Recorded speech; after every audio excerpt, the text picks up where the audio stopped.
1940 টাকার সিলিন্ডার বলে বটে, তবে 2200 টাকার নিচে কোথাও সিলিন্ডার পাওয়া যায় না। ঢাকা শহরে 1-2 ঘন্টা লোডশেডিং থাকে, কিন্তু গ্রামে সেটা 14 ঘন্টা পর্যন্ত গড়ায়। আমি এখন মাননীয় সংসদ সদস্য রুমিন ফারহানা ব্রাহ্মণবাড়িয়া 2-কে তার সিদ্ধান্ত উপস্থাপনের কক্ষে বক্তব্য রাখার জন্য আহ্বান জানাচ্ছি।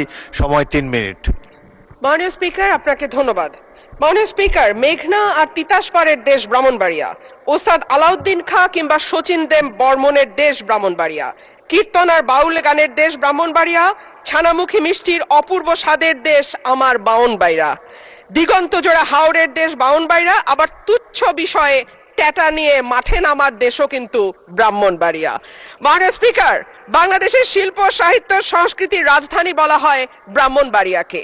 এই মাটিতে একদিকে যেমন সুর সম্রাট ওস্তাদ আলাউদ্দিন খাঁ বা শচীন দেব বর্মনের জন্ম হয়েছে, তেমনি এই মাটিতে জন্ম নিয়েছেন ধীরেন্দ্রনাথ দত্ত বা অলি আহাদের মতন সংগ্রামী চরিত্র, যাদের কল্যাণে বাংলা আজকে আমাদের রাষ্ট্রভাষার স্বীকৃতি পেয়েছে। মাননীয় স্পিকার, আমার নির্বাচনী এলাকা ব্রাহ্মণবাড়িয়া 2 এর অন্তর্গত আশুগঞ্জ একটি শিল্পনগরী।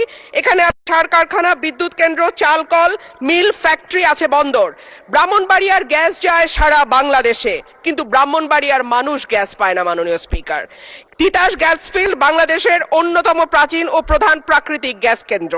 72 ঘন্টা ময়েশ্চার লক সমৃদ্ধ লিলি বডি ওয়াশ, শিয়া বাটারের গুডনেস স্কিন রিপেয়ার করে রাখে সফট ও গ্লোয়িং। 1962 সালে আবিষ্কৃত এই গ্যাস ক্ষেত্র থেকে বর্তমানে 22টি কূপের মাধ্যমে দৈনিক প্রায় 325 মিলিয়ন ঘনফুট গ্যাস জাতীয় গ্রিডে সরবরাহ করা হচ্ছে। 1991 সালে সরাইল উপজেলার সদর ইউনিয়নে গ্যাসের সংযোগ দেয়া হয়। শুরুর দিকে গ্রাহক ছিল 1000, বর্তমানে কাগজে কলমে 5000, কিন্তু অবৈধ সংযোগ যদি আমরা এর সঙ্গে যুক্ত করি তাহলে প্রায় 8 থেকে 9000। কিন্তু প্রত্যেকজন গ্রাহকই আছেন চরম গ্যাসের সংকটে। সরাইল সদরে 1.5 কিলোমিটার এলাকায় 6 ইঞ্চি এবং 1 কিলোমিটার এলাকায় 4 ইঞ্চি ব্যাসের পাইপ দিয়ে গ্যাস সঞ্চালন লাইন টানা হয়েছে। এরপরে পাড়ায় পাড়ায় 2 ইঞ্চি ব্যাসের পাইপ বসানো হয়েছে। কিন্তু সমস্যা হলো সকাল 7টা থেকে দুপুর 2টা পর্যন্ত গ্যাসের কোনো চাপ থাকে না, চুলা মিটমিট করে জ্বলে। এরপর মন চাইলে গ্যাস আসে 1 ঘন্টার জন্য, তারপরে আবার রাত পর্যন্ত গ্যাসের কোনো খবর নাই। দেশে গ্যাসের সংকট আছে, তার উপরে শীতকালে গ্যাসের চাহিদা আরো বাড়ে। অন্যদিকে আছে অবৈধ সংযোগ। Bakhrabad gas transmission and distribution system limited Brahmanbaria কার্যালয় থেকে জানানো হয়েছে, লোকবলের অভাব সহ নানা সংকটে তাদের তদারক করা পুরোপুরি সম্ভব হচ্ছে না। মাননীয় স্পিকার, 2016 সালে বাসাবাড়িতে গ্যাসের সংযোগ দেওয়া বন্ধ হলেও এখনো কিন্তু অসাধু কর্মকর্তাদের সাহায্যে বেশ কিছু মানুষ বাড়িতে অবৈধ গ্যাসের সংযোগ নিয়ে রেখেছে। সরকার রাজস্ব বঞ্চিত হচ্ছে এবং যাদের বাড়িতে সত্যিকারের লাইন আছে তারাও গ্যাস পাচ্ছে না। শেষমেশ মাটির চুলা, এলপিজি সিলিন্ডার আর বৈদ্যুতিক চুলা ভরসা। কিন্তু মাননীয় স্পিকার, আমাদের জীবন মানের এখন এমন উন্নয়ন হয়েছে যে গ্রাম বা মফস্বল এলাকাতেও এখন কিন্তু মানুষ ফ্ল্যাটে থাকে, পাকা বাড়িতে থাকে, উঠান এখন অনেকটাই বিলাসিতা। সুতরাং মাটির চুলায় রান্না করা বাস্তবতা বিবর্জিত। মাননীয় স্পিকার, আমাকে 2 মিনিট সময় বাড়িয়ে দেবেন।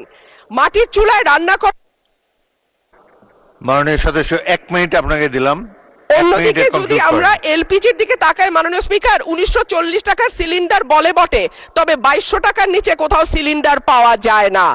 আর আমরা যদি বিদ্যুতের চুলার কথা বলি তাহলে বলতে হয় ঢাকা শহরে 1-2 ঘন্টা লোডশেডিং থাকে, কিন্তু গ্রামে সেটা 14 ঘন্টা পর্যন্ত গড়ায়। সুতরাং গ্যাস ছাড়া আমাদের আসলে এই মুহূর্তে সত্যিকার অর্থে চুলা জ্বালাবার মতন জ্বালানি নেই।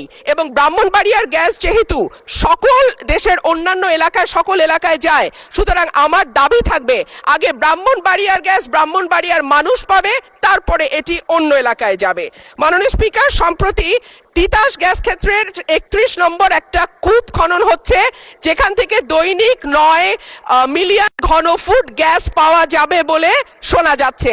আমি আশা করব এই নতুন যে কূপ 31 নম্বর কূপ যেটা তিতাস গ্যাস ফিল্ডে খোঁড়া হচ্ছে, সেই গ্যাস আগে ব্রাহ্মণবাড়িয়ার মানুষ পাবে, তারপরে এই গ্যাস।